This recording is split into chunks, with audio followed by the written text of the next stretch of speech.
wabarakatuh. Selamat pagi, salam sejahtera untuk kita semua. Perkenalkan, nama saya Kristi Ningsih MPD, dosen pengampu mata kuliah Pancasila pada Prodi Teknik Informatika Universitas Indraprasta PGRI Jakarta. Video ini merupakan rangkaian dari unjuk kerja Tridharma Perguruan Tinggi atau PDD UKT PT di bidang pengajaran yang berbentuk audio visual. Rencana pembelajaran semester atau RPS mata kuliah ini disusun dengan mengacu pada pendekatan Outcome Based Education atau OBE yang berorientasi pada pencapaian hasil belajar mahasiswa. Seluruh proses pembelajaran dirancang secara sistematis mulai dari penetapan capaian pembelajaran lulusan atau CPL, capaian pembelajaran mata kuliah atau CPMK, hingga sub CPMK. Sehingga setiap aktivitas pembelajaran memiliki keterkaitan langsung dengan kompetensi yang harus dimiliki mahasiswa pada akhir perkuliahan.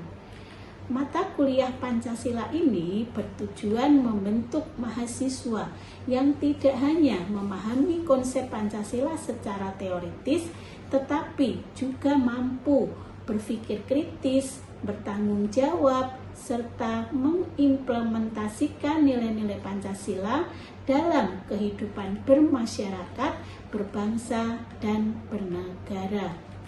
Pencapaian tersebut diwujudkan melalui 5 CPMK yang meliputi kemampuan menganalisis persoalan kebangsaan, memberikan solusi berdasarkan nilai-nilai Pancasila, menjelaskan Pancasila sebagai ideologi bangsa, mengimplementasikan nilai-nilai Pancasila dalam kehidupan nyata, serta membangun karakter ilmuwan dan profesional yang berlandaskan nilai-nilai Pancasila.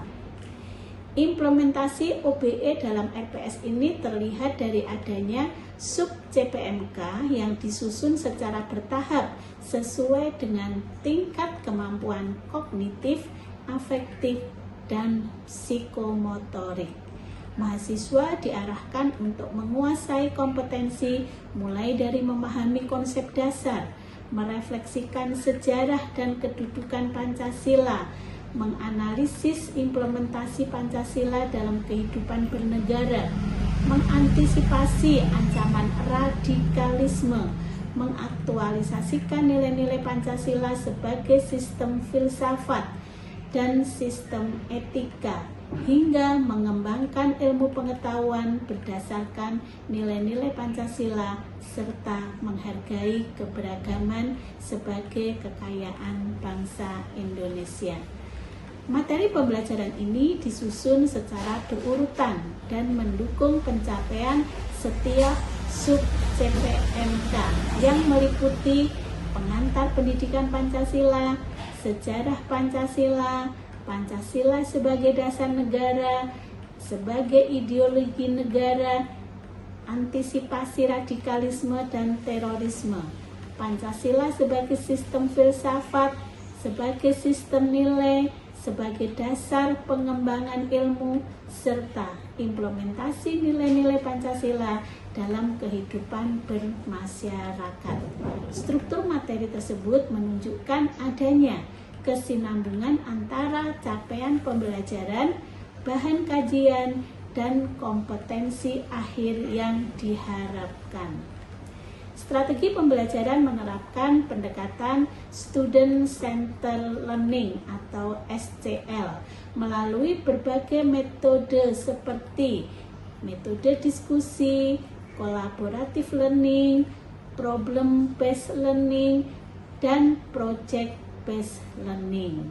Pembelajaran dilaksanakan secara luring maupun daring dengan memanfaatkan LMS atau Learning Management System, sehingga mahasiswa tidak hanya menerima materi tetapi juga aktif mengkaji, menganalisis, berdiskusi, menyusun proyek, melakukan praktek di masyarakat, serta mempresentasikan hasil pembelajaran. Pendekatan ini mencerminkan karakteristik utama OBE yang menekankan keterlibatan aktif mahasiswa dalam mencapai hasil belajar yang telah ditetapkan. Sistem asesmen atau penilaian juga dirancang selaras dengan prinsip OBE melalui penggunaan berbagai bentuk penilaian autentik antara lain latihan soal, ringkasan materi, presentasi, proyek, praktek lapangan, dan ujian.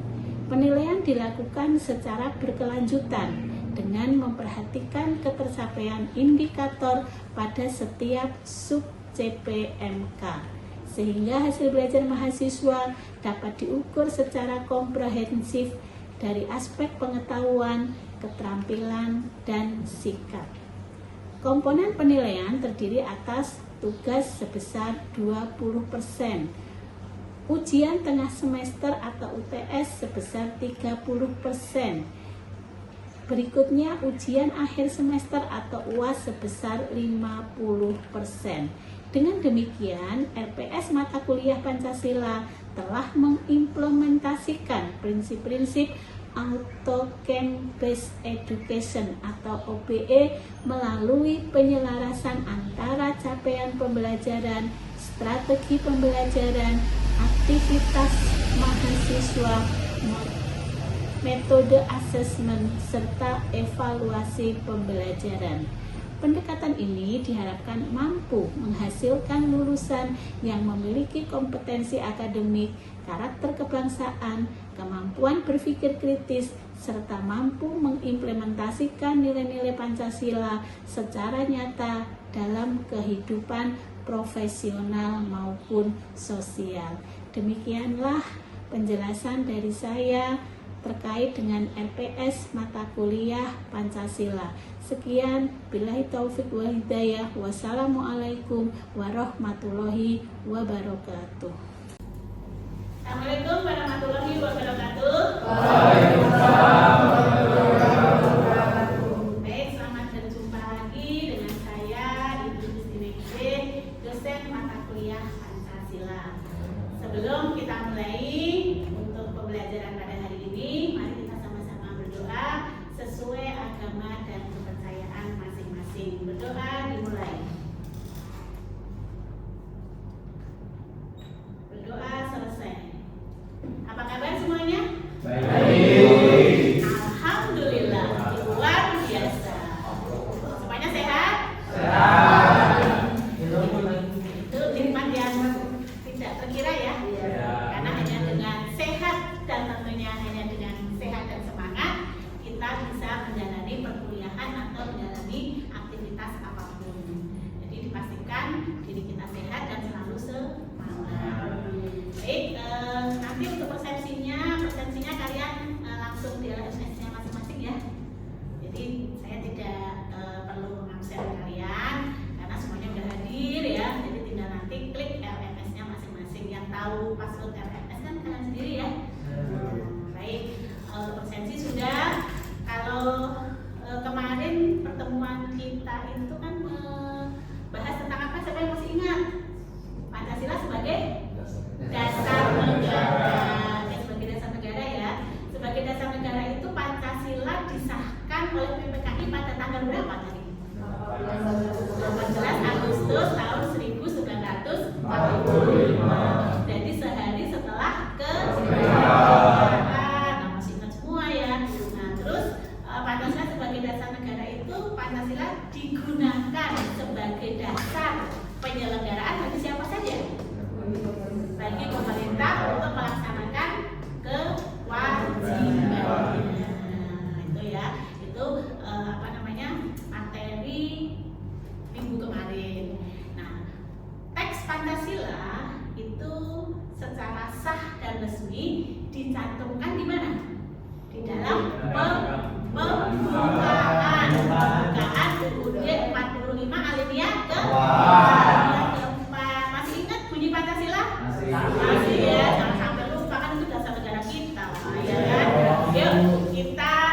baca bersama-sama ya. 1, 2, 3. Pancasila, satu, ketuhanan yang Maha Esa. Dua, kemanusiaan yang adil dan beradab. Tiga, persatuan Indonesia. Empat, kerakyatan yang dipimpin oleh hikmat kebijaksanaan dalam permusyawaratan perwakilan. Lima, keadilan sosial bagi seluruh rakyat Indonesia. Tepat sekali ya. Alhamdulillah tidak ada yang lupa sama dasar negara Indonesia.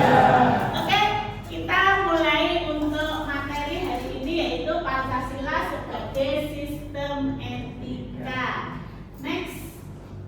Nah, Pancasila sebagai sistem etika ini tujuan pembelajarannya adalah yang pertama, mahasiswa mampu menganalisis persoalan moral yang terjadi di Indonesia berdasarkan perspektif nilai-nilai Pancasila sebagai sistem etika. Yang kedua, mahasiswa mampu menerapkan nilai-nilai moral Pancasila dalam kehidupan sehari-hari sebagai wujud aktualisasi etika berbangsa dan bernegara. Ini tujuan setelah kalian mempelajari materi ini. Paham ya?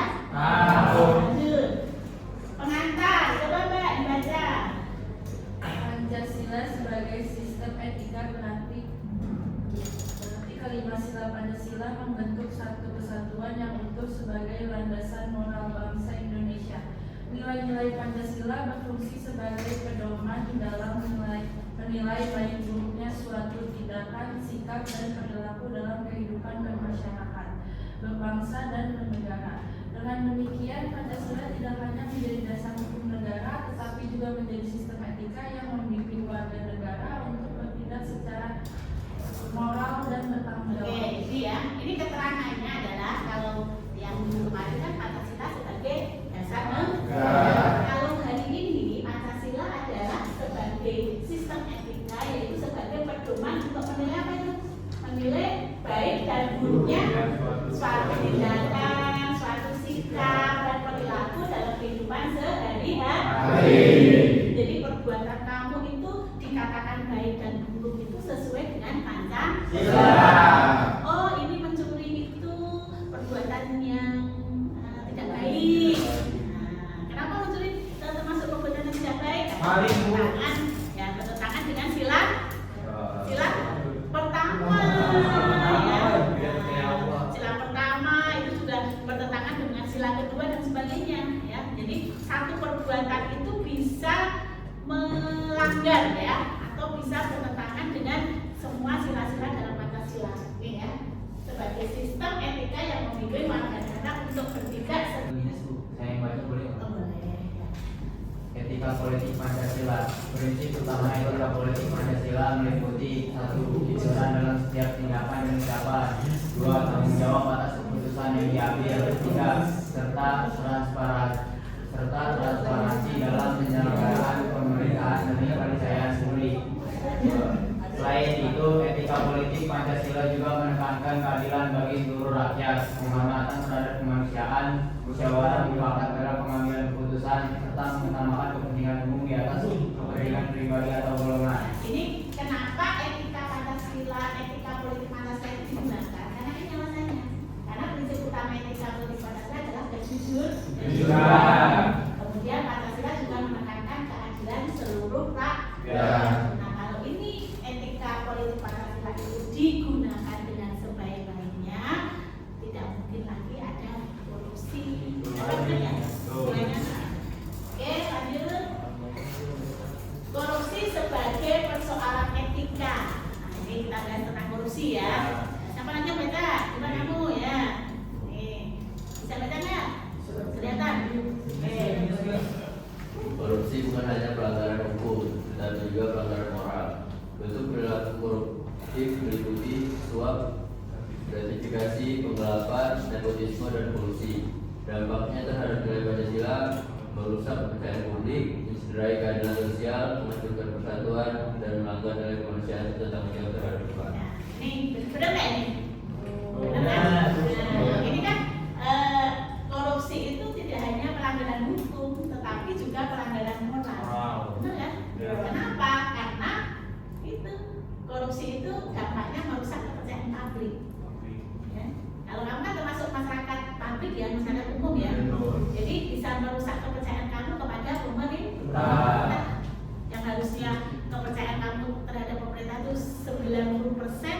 jadi 50% gitu kan. Karena apa? Karena korupsi. Oke, lanjut. Analisis korupsi berdasarkan 5 sila. Ini kayaknya nggak ada yang bisa baca kan tulisannya kecil-kecil ya. Iya, bisa. Oke, saya aja baca ya.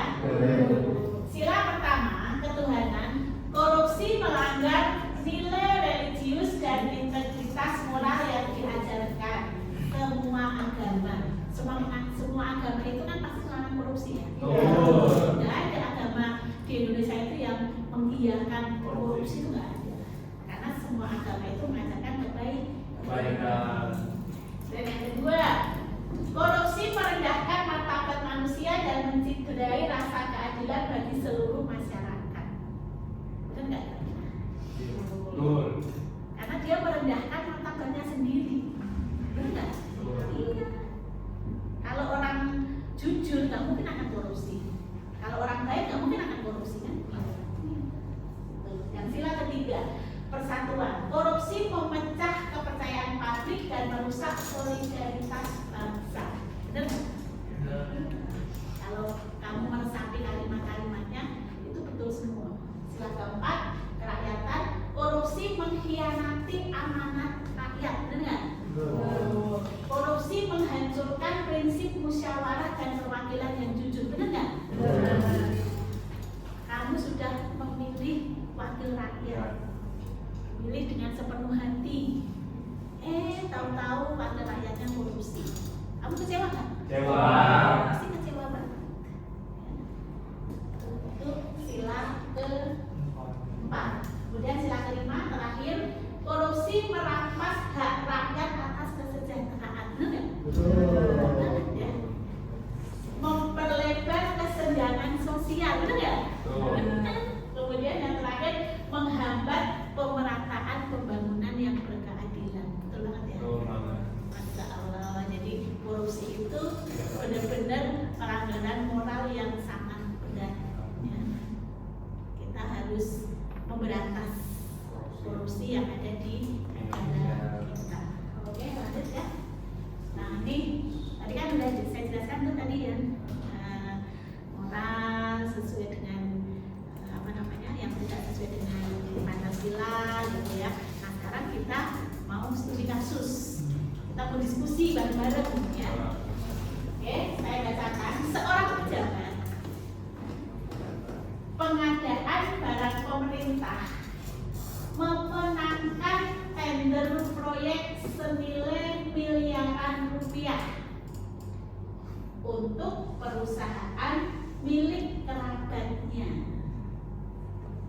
Pejabat tersebut juga menerima keuntungan pribadi berupa komisi dari perusahaan tersebut tanpa sepengetahuan institusi. Paham nggak kasusnya? Paham ya? Nah, pertanyaan yang untuk didiskusikan, nilai Pancasila apa yang dilanggar? Yang kedua, siapa pihak yang dirugikan? Yang ketiga, tindakan apa yang seharusnya dilakukan?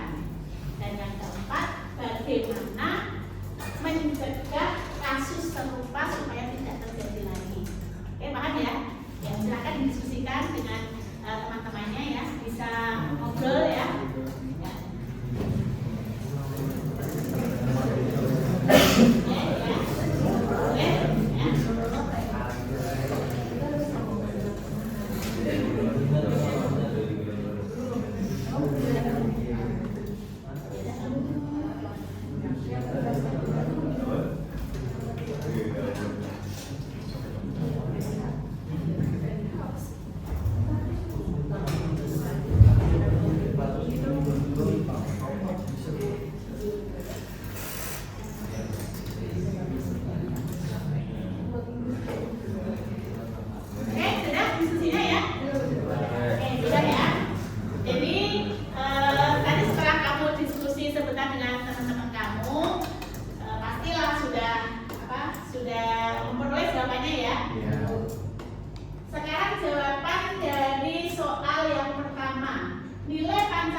dosen aku tuh semua sila Ya. yang ada terus sila pertama sila yang pertama meta itu dia melanggar proseduran Ya. itu proseduran peraturannya, terus juga melanggar integritas keuangan itu, Ya. juga tanggung jawab pada pelayanan juga. Kalau sila yang lain? Sila lain juga sama, ada sila yang kedua itu kalau sudah beradab dia korupsi itu merugikan masyarakat gitu ya, juga membuat mencederai keadilan terhadap masyarakat. Sama sila yang lain juga Sila ini juga ya. sama. Oke, tepuk tangan buat tim kita ya. Baik, kita lanjutkan nomor 2 ya kamu. Nomor 2. Siapa saja pihak yang dirugikan? Secara garis besar mungkin yang paling berdampak ke orang sekitar sama rakyatnya Bu ya. Dari proyek yang dia jalani saat itu sama mungkin dari anggaran juga bakalan ada potongan-potongan dari apa yang dia dapat Bu. Ya. Jadi yang dirugikan itu memang sebagian besar itu rakyat Indonesia yang mengikuti tender ya, karena dia memenangkan tender dari kerabatnya, saudaranya. Itu juga korupsi nepotisme namanya ya. Karena kan mengutamakan keluarganya gitu. Oke, tepuk tangan yang kedua ya. Baik, nomor 3 Mbak, ya cewek. Tindakan yang seharusnya dilakukan itu pejabatnya itu seharusnya menghindari konflik yang mungkin terjadi kepentingan dan tidak bisa dalam pengambilan keputusan dari yang berkaitan. Ya, jadi seharusnya pejabat tersebut menghindari konflik ya, menghindari konflik untuk tidak apa? Tidak mengangkat tender itu. Ya, tidak mengangkat tender ini ya. Proses pengadaannya juga harus dilakukan secara Ya, oke. Proses pengadaannya harus dilakukan secara jujur dan terbuka. Terbuka itu transparan kan? Ya. Ya, jadi semuanya tahu gitu, tidak hanya orang terdekatnya saja, atau saudara-saudaranya saja gitu ya. Jadi lebih ke masyarakat luas biar semua bisa berkesempatan untuk mengikuti tender tersebut. Jadi si pejabat itu juga harus objektif untuk memilih siapa pemenangnya gitu kan. Oke, tepuk tangan untuk nomor 3. Nomor terakhir Mas. Cara mencegahnya Cara mencegahnya, ayo gimana? dengan melakukan transparan, jadi semua orang bisa melihat gitu, Oh iya. keuangan terbuka. Jadi prosesnya harus transparan terbuka gitu ya. Jadi semua orang tahu gitu. Bahkan dalam mengambil keputusan juga harus tahu gitu ya. Yang dipilih yang sesuai itu indikatornya apa gitu kan ya. Oke, tepuk tangan untuk nomor 4. Oke, diskusi sudah selesai. Kita lanjutkan untuk berikutnya. Implementasi dalam kehidupan mahasiswa. Tadi diskusi sudah, sekarang perwujudan dalam kehidupan mahasiswa. Yuk dibaca, kamu Mas. Terapkan nilai kejujuran dengan tidak melakukan plagiarisme dan kecurangan akademi, bertanggung jawab atas setiap tugas dan keputusan, menghargai perbedaan pendapat, latar belakang dan keyakinan bersama mahasiswa. Oke, titik dulu ya. Ini ya. Jadi untuk mencegah kasus korupsi tadi bisa dimulai dari kamu, dari diri mahasiswa. Benar. Contohnya apa? Dengan tidak melakukan plagiarisme. Plagiarisme itu nyontek. Nyontek ya, plagiat. Kemudian kecurangan akademik itu ya, misalnya ada tugas kamu nyontek temennya. Ya, kadang-kadang kan nggak mau repot gitu ya. Udah punya kamu aja saya contek ya. Kemudian ada juga misalnya lagi ujian disuruh tulisan tangan gitu ya. Kamu pakai aplikasi yang seolah-olah kayak tulisan tangan gitu. Ada nggak Bu? Ada. Ya, itu kan contoh-contoh kecurangan akademik ya. Nah itu kan dimulai dari bangku sekolah atau bangku kuliah. Nanti kalau situ perbuatan itu sudah terbiasa, nanti pada saat kamu bekerja akan terjadi lagi. Nah makanya mungkin korupsi itu terjadinya juga dari situ awalnya gitu ya. Nah, kemudian harus bertanggung jawab atas setiap tugas dan keputusan dari semua tugas dan dikerjakan dengan baik dan bertanggung jawab. Oke, yang kedua Mas, ya sapinya. Utamakan musyawarah dalam menyelesaikan permasalahan pokok, sikap adil dan tidak diskriminatif dalam pergaulan kampus, jaga integritas dalam setiap aspek kehidupan akademik dan sosial sebagai wujud nyata nilai-nilai Pancasila. Nah, ini ya, utamakan musyawarah, jangan senggol bacok. Oh. Kan biasanya kalau anak muda itu harus pendek ya. Ya. Pendek senggol bacok. Jadi utamakan musyawarah, upakan dalam menyelesaikan permasalahan dan lain sebagainya. Ya, Mas. Kesimpulan, kita sudah berada di kesimpulan dari materi ini ya, materi Pancasila sebagai sistem etika. Kesimpulannya adalah Pancasila sebagai sistem etika menjadi pedoman. Pedoman itu dasar ya. Pedoman moral dalam berpikir, bersikap, mengambil keputusan dan bertindak, baik dalam kehidupan pribadi. Berarti itu kehidupan kita sendiri ya. Kemudian kehidupan sosial, itu kehidupan dengan orang lain ya, dengan teman, dengan saudara, kemudian dengan masyarakat, itu termasuk sosial ya, termasuk di dalam berbangsa dan bernegara. Terus kalau misalnya kamu berhubungan dengan teman kerja itu termasuk yang mana? Sosial ya. Jadi kamu harus menggunakan landasan atau pedoman moral sesuai dengan Pancasila. Itu kesimpulannya. Mahasiswa, ini kalian ya, mahasiswa diharapkan mampu menganalisis persoalan moral di Indonesia dan mengaktualisasikan nilai-nilai Pancasila dalam kehidupan sehari-hari dengan penuh integritas dan tanggung jawab. Jadi tadi yang sudah kita bahas tentang Pancasila sebagai sistem etika itu tidak hanya berupa teori saja, tetapi harus kamu terapkan dalam kehidupan sehari-hari. Oh, ini perbuatan tidak baik, saya tidak melakukan karena ini tidak baik. Kemudian, oh ini perbuatan baik harus dilakukan ya. Itu kesimpulan dari materi ini. Oke, ayo ada? Udah ya. Oke ya. Mungkin itu saja pembelajaran untuk hari ini.